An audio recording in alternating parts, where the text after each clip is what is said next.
आपका अपना गौरव बत्रा। आप देख रहे हैं गौरव बत्रा लाइव, और गौरव बत्रा लाइव के माध्यम से आप देख रहे होंगे कि इस समय कच्चे से घर में मैं हूँ, और इस समय मैं हूँ खानपुर पश्चिम में। और खानपुर पश्चिम में आप ये घर देख सकते हैं जो टीन शेड पड़ी हुई है, कच्चा मकान कह सकते हैं, कच्चा घराना कह सकते हैं, या आशियाना कह सकते हैं परिवार का, क्योंकि यहाँ पर चोरी की घटना हो गई है। और चोरी की घटना के बाद जो है वरिष्ठ कांग्रेसी नेता राजेंद्र पाल जी यहाँ पर जो है परिवार से, दुखद परिवार से मुलाकात करने के लिए आए हैं जो पीड़ित है इस प्रकार की घटना से। और आप देख सकते हैं तमाम लोग यहाँ पर बैठे हैं। राजेंद्र पाल जी से सीधी बात करूँगा। राजेंद्र पाल जी, लगातार क्षेत्र में चोरी की घटनाएं बढ़ती हुई, क्या कुछ कहना चाहेंगे? ये जो चोरियों की कड़ी चल रही है हमारे गदरपुर क्षेत्र में, उसमें और इजाफा हुआ है। उसी क्रम में एक चोरी और हुई। ये शिवदयाल जी बैठे हैं, जनजाति के हैं हमारे भाई, और किस तरह इनकी आर्थिक स्थिति क्या होगी ये घर से ही आपको पता लग रहा है।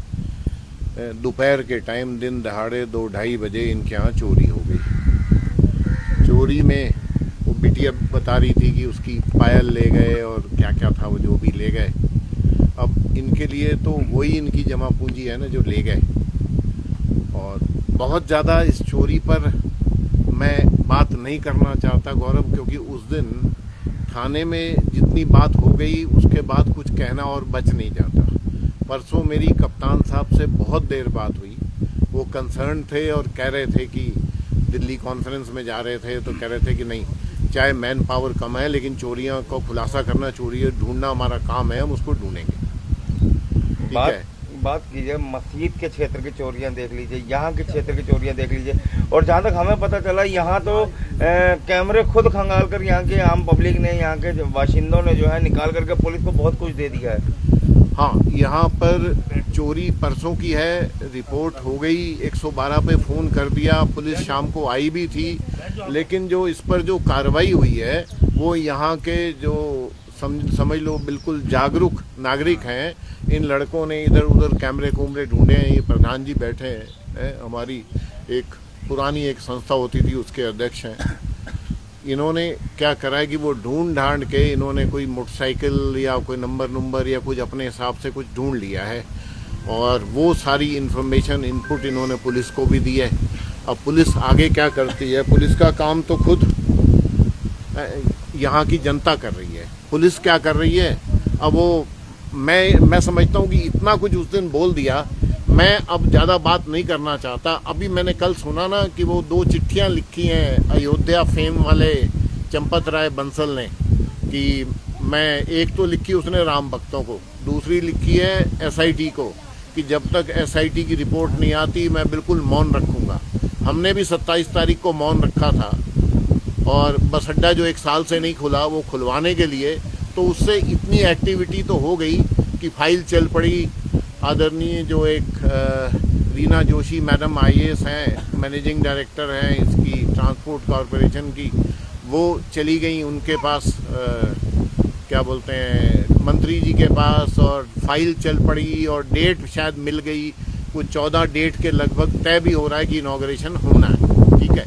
तो मौन व्रत रखने से असर पड़ गया। वहाँ चंपत राय बंसल है जिसको पूरा हिंदुस्तान का तंत्र चोरी के मामले में बचाने में लगा है, वो भी मौन की बात कर रहा है। तो हम तो यही सोच रहे हैं कि बोले कुछ ना, मौन रख लेते हैं, उसके बाद शायद पुलिस कुछ कर दे।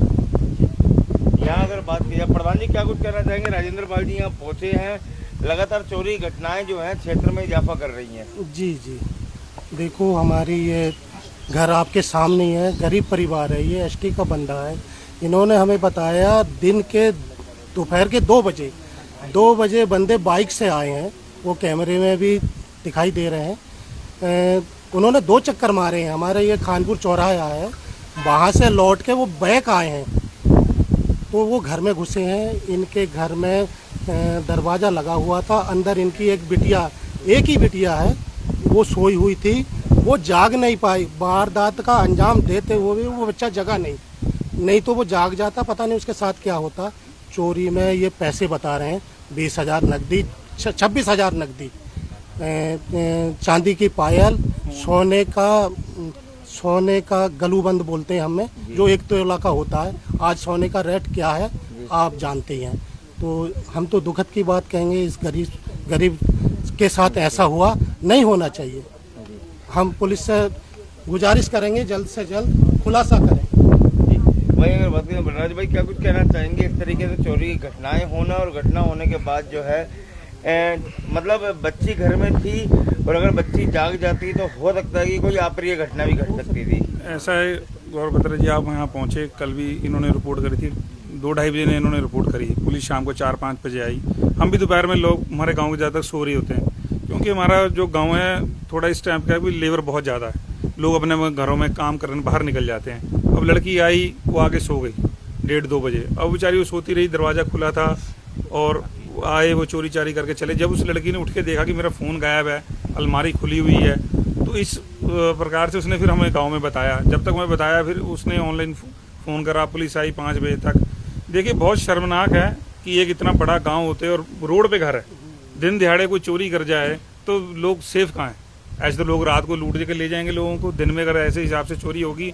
एक गरीब बंदा जो बेचारा लकड़ी ला रहा है, बेच रहा है, उसने 15-16 हज़ार रुपये अपने रोज इकट्ठे कर रहे हैं, 25,000 रुपये जितनी नकदी बता रहा है, वो चोरी होगी। इसकी तो जमा पूंजी चली गई, जंगल चल नहीं रहा, सब कुछ बंद है, क्या करेगा गरीब आदमी बताइए। तो ये बहुत नुकसानदार है और मंजम बहुत ख़राब होते जा रहे हैं, सरकार को देखना चाहिए आगे। तो आप देख सकते हैं शासन प्रशासन को देखना चाहिए। आप ये घर का अंदाज़ा लगा सकते हैं कि एक गरीब परिवार जो कि दिहाड़ी मजदूरी करने वाला है, और मिट्टी से बना ये घर जिसके अंदर ये परिवार रहता है, और यहाँ पर चोरी हुई है। और चोरी की घटना को अंजाम देने के बाद बताया जा रहा है कि 2 चोर यहाँ से फरार हुए हैं। हालांकि सीसीटीवी कैमरे की मदद से ग्रामीणों ने बहुत कुछ निकालने का प्रयास किया है। अब देखना ये होगा कि जो चीज़ें पुलिस को दी गई हैं उसके आधार पर कितनी जल्दी ये चोरी का खुलासा होता है। पुनः आप लोगों के बीच आऊँगा, आपका अपना गौरव बत्रा। आप लोग अधिक से अधिक शेयर कीजिए, लाइक कीजिए, कमेंट कीजिए। जय हिंद, जय भारत, जय उत्तराखंड।